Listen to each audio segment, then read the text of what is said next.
Hey, welcome to today's episode of Retail Initiative. I'm excited for this one. So I'm actually coming back from vacation, a little more tan than normal. And I was thinking through so much. So I actually didn't even let myself read business books or any of that. Like I truly worked to check out because I do believe that when we rest, like there's this interesting thing that happens where our brain just like processes stuff behind the scenes. And so weirdly, sometimes pulling away from the problem, pulling away from whatever's going on actually helps you solve it. You can come back to it and you start thinking about it, but your brain's going to have created new ideas. It's a fascinating thing, but that's not what this episode's about. This episode really was a little bit of an aha moment. And I've had a lot of conversations with people recently, and even in evaluating my own business, of people that have these goals and want to grow. They know their business is capable of more, but they're not there yet.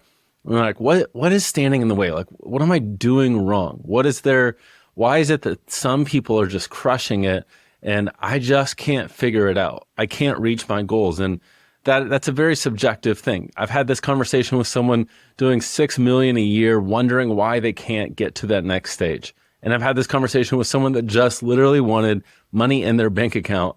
And it was a very similar conversation. And so I've been thinking a lot about what is it that holds us back? What is it that keeps us from reaching our goals? And, it's easy to want to run to like, it's figuring out algorithms which look, I just did an episode about that. It's not that it's not important, but is that really the thing? Like if that one thing was solved, is that what's going to have us reach our goals and we're all of a sudden going to be crushing it? Or is there more to it than that? So I came up with 5 things that I see across the board. And if anything, I'm preaching a lot of this to myself, but I see this in other retailers and business and entrepreneurs, even in other industries. So let's look at what holds you back from growth. Number 1 is beliefs. And yes, I'm going to get tactical, but I have to start here because the deal is we can only ever grow as much as our beliefs will allow us to. I had a conversation with my coach, his name's Taylor, and I was like, man, things are good, but I just can't figure out like what's next and what's going to happen. And he was like, man, sounds like you just don't believe that success is for you. You don't really believe it. And so because you think that it's like every time success comes your way, you didn't really earn it. And it hit, and I was like, man, you're right. Like I'm not believing that what I do, that I'm really good at it. And then the success can follow. My beliefs have to change as my goals change. Belief around a few things. And so there's one belief. It's a belief around what is possible. A lot of us take on this identity that we are this small business owner and I'm a one-man show. And which is fine for a bit, but if we take that on as an identity, then we're never able to grow. I remember looking at a retailer site and they had it on their About Us, like we're a one-man show. And I'm like, okay, but what if someday you need to not be a one-man show? But you've taken this on as an identity and it limits your growth. So we have to believe in what is possible.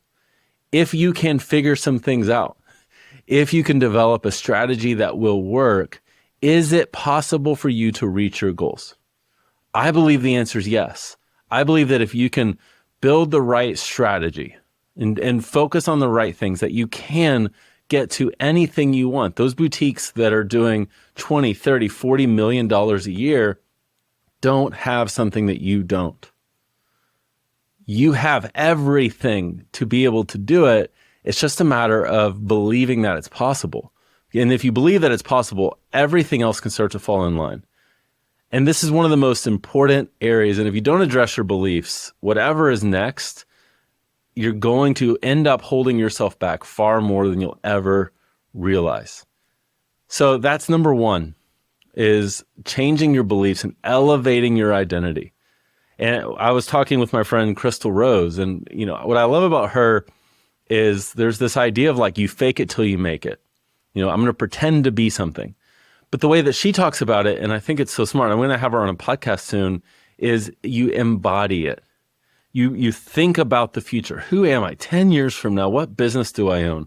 What does it look like? What does it feel like? And you embody that, the characteristics of that CEO, and you act out of that today. But that's a side tangent. I'll interview her and we'll dig into that. But then number two, so we're changing our beliefs around what is possible. The next thing that holds us back is we work on the wrong skill sets. We obsess over tactics. And look, I am guilty of this. This week I had a conversation with my team where I was like, we've got to do this and this and this. And I didn't even address the strategy behind it. And ultimately, the things, if we just operated out of that, it wouldn't work. And I'm not saying that tactics aren't important or even that there's not time to, run a flash sale, do a tactic just to get some money in the bank. There's nothing wrong with that. But if we operate out of tactics all the time, it's going to hold us back. And so what does it look like to not obsess over the wrong skill sets? A lot of us run and we, are like, I have to figure out Facebook ads. I have to figure out design. I have to figure out Google Analytics 4. And we spend hours and hours and hours working on these things, but we're not developing a strategy behind it. So I've talked about this a lot. Like there's strategy and then there's tactics. A strategy, which is really your role as the CEO, it's developing the strategy. And it's 3 questions. It's why? Why are we doing this? What is the why behind our brand? The impact that we're wanting to make? Who? Who are we doing it for? Defining that one perfect customer. And then what? What are we doing for them? Why are we doing it? Who are we doing it for? And what are we doing for them? And then you get to the tactical pieces. And these are the things to delegate. And ultimately, these are the things to not start with, most importantly. And this is asking where and how. The problem is a lot of times we see a thing or we get this idea and we immediately jump to how, what app, what program do they do? Should I start live sales? And it's like, no. Why, who, and what? Then once we've figured those out, then we can start to answer where and how, but don't start there. So number one, changing our beliefs and elevating the way that we think around what's possible. 2, starting to focus on the right skill sets. If it's, for a lot of us, it's not ads, it's leadership. We don't need to focus on how to design the perfect site. We need to focus on how can we be a better leader to our team? How can we set a better vision? These are the areas to focus. Number 3, and this is a little bit of a shift from the first 2, thinking that others care about our brand. When we obsess and we think that others really care about our brand, what that leads to is a site where the logo is massive, our copy is like, welcome to my store. And then right underneath that, we have this about us where we talk about our dream of opening a store. And those things are cool. And I love that you have a brand that you're proud of and that you have a story that led to your business. And your story is special and it's unique and it is worthy of being told. But people care about themselves. People ultimately care about what you can do for them and how you make them feel. People care about what you can do for them and how you can make them feel. And so when we shift our strategy away from being about us and more to being about our customer, that is the pathway to growth. That makes a site that doesn't obsess over our logo, welcoming them to our store.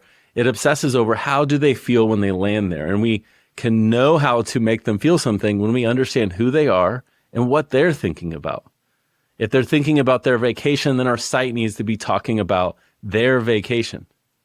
If they're thinking about summer, we need to talk about summer because that's what's on their mind. So in your social media, in your site, in all these places, focus on what your customer is thinking about more than you're focusing on what you're thinking about.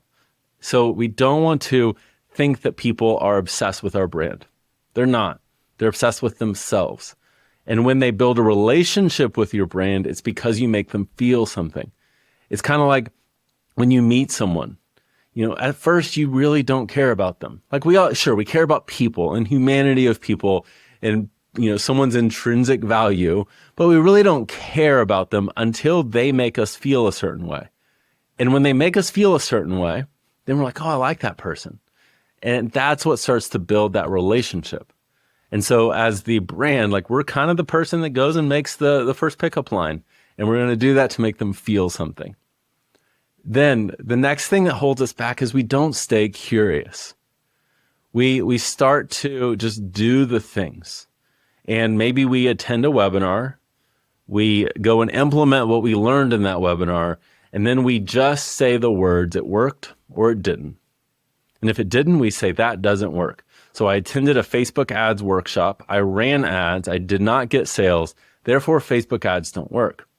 Instead, the curious way to go about that is to say, okay, so I learned this stuff about ads and I went and I ran a few, and I know that ads can work because people are spending a ton of money on ads and they would not be doing that if they weren't effective. Why did these not work? What was it? Was it the image? It didn't stop people from scrolling. Did the copy not resonate? Did what I linked to in that ad not really connect with the things that we talk about in the ad? We were talking about a dresses collection in the ad, and we were linking to our new arrivals. And our new arrivals was filled with a bunch of tops. Well, of course your ad didn't work. We want to be curious. And then if it does work, be curious about why. Why did it work? Was it the image? Was it the copy? Was it the site? What are the things that we can look at and say, okay, why did it work? And this applies to everything. What we never want to do is learn from experts in the industry, learn from friends in the industry, try their thing, and then just be like, it worked or it didn't. Because if we do that, we're losing out on a massive opportunity. And then the last one here, and this is really high level, is we don't focus on the 80-20 rule. And so the 80-20 rule, you've probably heard about it. It's that 80% of your results come from 20% of your work. It also applies to, like, for a lot of businesses, like, for example, a church. Typically, 80% of its revenue comes from 20% of people. 80% of revenue comes from 20% of people. And so, but for us as entrepreneurs, it's likely that the impact that you make in your business, 80% of it comes from only 20% of your work. So here we can start to ask ourselves, okay, what's the 20% and how can I fill my day with more of that? For me, it's content. If I can be writing and recording videos and doing those things, those are things that make a massive impact in our results. When I'm focused, when I'm stuck in the weeds and I'm like just doing all the other things, that doesn't move the needle in the business. So what I'm trying to do is free up my schedule to where I can focus on the 20%. So for you right now, what is your 20%? What is the things that if you could, when you do those for the few hours a week you get to do it, the results follow. Then we can say, okay, what things do I take up my time that don't produce results, and how can we start to get those things off your plate? Maybe that's hiring an assistant, getting someone to fulfill orders, getting a creative to help you manage social media and keep your site merchandised, those kind of pieces. So my hope for you is that we can get these things that are holding us back out of the way. Because I believe, like, if you're the kind of person that's listening to this, you care about growing and you care about getting that to that next level. So my hope is that you can get there. And to get there, we have to get these things out of our way. So thanks for tuning in. Glad that you're here. Big request, leave a review if you enjoyed the episode. Subscribe to the podcast, and I can't wait to see you next time.